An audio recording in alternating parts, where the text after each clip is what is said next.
All right, if you just booked a cruise or you're thinking about booking a cruise, this video is for you. I'm going to be talking about the top 5 things that you need to do right away when you get on the cruise ship.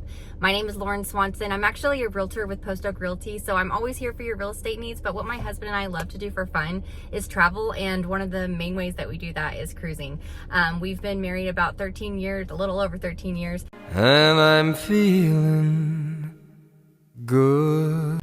And in the beginning of our marriage, we used to try to cruise every year, but sometimes they would turn into every other year because back then finances were tight. And then COVID happened, and like nobody was cruising for like I think 2 years. And then when we finally got to get on a cruise ship at the very end of 2022, we went on Allure of the Seas, and we immediately booked another cruise 2 months later because we hadn't been on cruising in like 2 years. And so we went back-to-back cruises, like I want to say 8 weeks in between each other. And so that was a different experience, because in the past we had cruised every other year or once a year, and so that was kind of exciting. And then I remember getting back from that cruise, and the second cruise, and a friend called me and said, "Hey, I'm going on Wonder of the Seas at the end of the year." And we were just looked at each other and laughed because we're like, well, I guess we're going on another one. And luckily there was a much larger gap. I think it was like 7 or 8 months before we went on that other one. But all that to say, as we've been married, we've grown businesses, we've really learned to steward our money better, and we've learned tips and tricks on cruises along the way, so we can cruise more often. And one of those ways recently is like the casino offers that we go on. So a lot of our cruises that you see us go on are actually free offers from Club Royale, and I can do a whole other video on that later. But this one's gonna be about the top 5 things that you should do when you first get on your cruise ship, so you can start having fun. So number 1 is going to be to get there early and to drop off your luggage, because you start paying for your cruise. Like day 1 counts as day 1 of your cruise. So if you're going on a 5-day cruise, it's actually going to be 6 days of like travel away from work, because you're going to be cruising day 1 through 5, and then day 6 is the day that you head home. But you want to get there early. And so if you're cruising on something like Royal Caribbean, most cruise lines have an app where you can check in a certain amount of days before your cruise. So make sure you put that on your calendar, because the earlier that you check in on the app, the earlier you can board your ship. And Royal Caribbean's actually pretty good about like flawless easy boarding. They're like the one cruise line we've been on where you literally can just, if you're checked in on the app, it's like face recognition if your passport's already scanned in, and then you just go. And we've literally got on the ship earlier than our actual boarding time before. So I would say ignore your boarding time. If you accidentally got a later time, they do prefer that you follow those boarding times, but that's just so they can probably keep it orderly. But yeah, number 1 would be to get there as early as possible. So plan your flight early, plan your drive early, and get there to enjoy the first day of the cruise that you paid for. So, and also you want to drop your luggage off with the luggage people, because you don't want to be carrying that around. The rooms on cruise ships don't usually open till like 1 o'clock, and so you want to start having fun, hop in a pool, go to a bar, get some lunch, and not be the people that are like standing in the hallway waiting for the rooms to open. Like exploring your room is definitely something you should do, but you don't need to do it right away. It's like start having fun on day 1 by dropping your luggage off with the luggage people. They'll check it for you when you're getting on the ship, when you give it to them before even going into the terminal, and it will show up to your room later. Some cruise lines are better about it showing up soon, and then sometimes you get it a little bit later. So make sure you have everything that you need in your carry-on: your sunscreen, your swimsuit, of course, if you want to be like in the pool, your money, your sunglasses, like all those things that you're going to need. Make sure you have that with you, and then just make sure that you get that number 1 done. So the second thing that you're going to want to do is make sure you book all your reservations. Not every cruise line requires reservations. It's been a while since we've cruised Carnival, but like their comedy club, for example, and the Punchliner Club, I'm pretty sure everyone can just show up. It's a bigger venue and it's a little bit easier, and I don't think reservations are required. But a lot of cruise lines like Royal Caribbean, Norwegian, like if you don't book a reservation for something that you want to do, you won't be able to get in, because they're smaller venues. The bigger ships especially have so much to do that they're little bit smaller venues because there's so many things.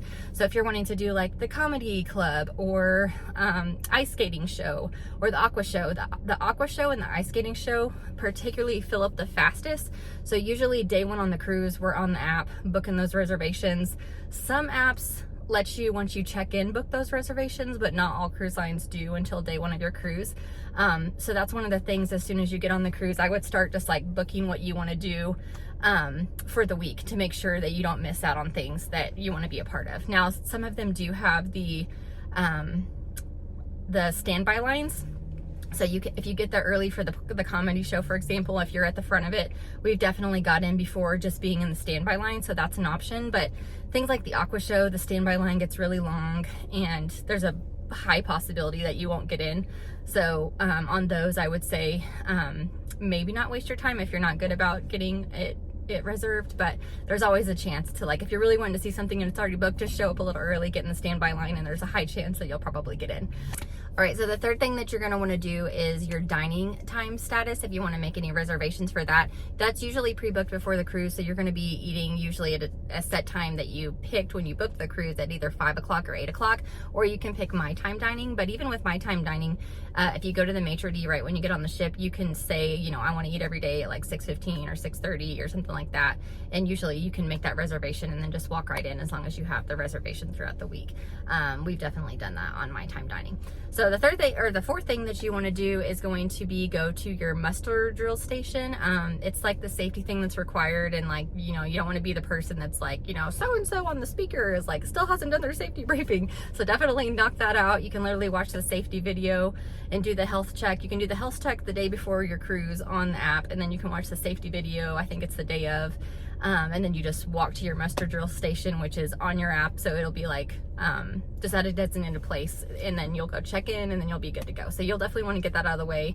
You don't want to be holding up, you know, the ship leaving, or like be the one who they're like trying to find just because you didn't do your safety drill. So knock that out of the way. The fifth thing that I would say would be to make sure that your internet is good. If you've pre-booked it before your cruise ship, make sure you go to the room desk, or, you know, get on the app and make sure you're connected.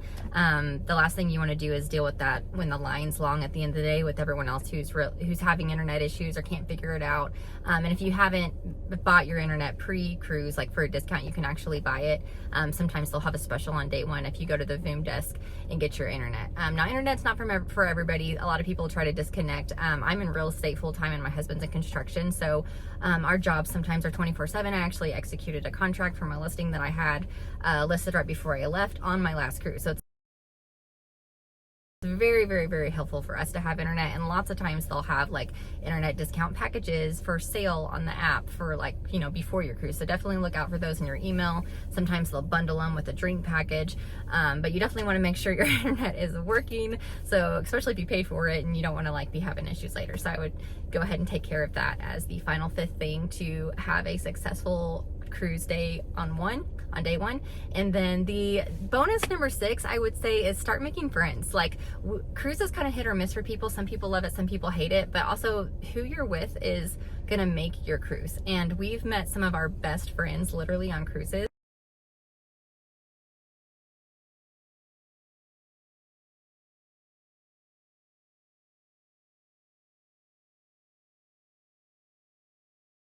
So don't be scared to get out of your shell, to get out of your room, to start, you know, talking to people that you don't know, because you'd be surprised who you've met. Like, we've literally cruised now with people that we know from Massachusetts, from Virginia, from Florida, from Georgia, from North Carolina, from South Carolina, like from Texas. Like, it's really funny when you cruise out of Galveston and they're like, hey, where's everybody from? And then they're like, we're like, raise your hand if you're from Texas. Everyone's like, ah! So it's like, it's not uncommon out of Galveston for most people on the cruise to be from Texas. However, ironically, there were a lot of people that we were meeting from, like, you know, out of state on our last Texas cruise. And then the same thing with Florida, as the majority of people are from Florida, but that's not always the case. But all that to say, you'll be surprised who you meet. So don't be scared to like get out of your shell. Like, you don't even, a lot of the cruises my husband and I go on, it's just me and him. And so like, we'll meet new people every time, and we've become Facebook friends. There's an app called Shipmate where you can actually upload your cruises, which is really cool because you can keep track of all the itineraries that you've taken previously, how many cruises you've been on, and then you can also keep track of your future cruises. And if you're wanting to plan cruises with your future friends, you can actually add them as a shipmate, and you can kind of keep track of, like, you know, who's going on which cruise if you like want to try to plan your cruises together. So it's really fun. So yeah, I would just encourage you to like get out of your shell, to have fun. And if you're planning a trip with family or with friends, just also like go with the flow, because not everybody's going to want to do the same things, and so maybe you'll see them more at dinner or at the pool. And so I think cruising can just be so much fun if you're willing to go with the flow and have a good time and to be spontaneous, because that's really worked out for us, and I think that's made us enjoy cruising anymore. So hopefully this video has been helpful to you guys, and I hope you have fun on your next cruise.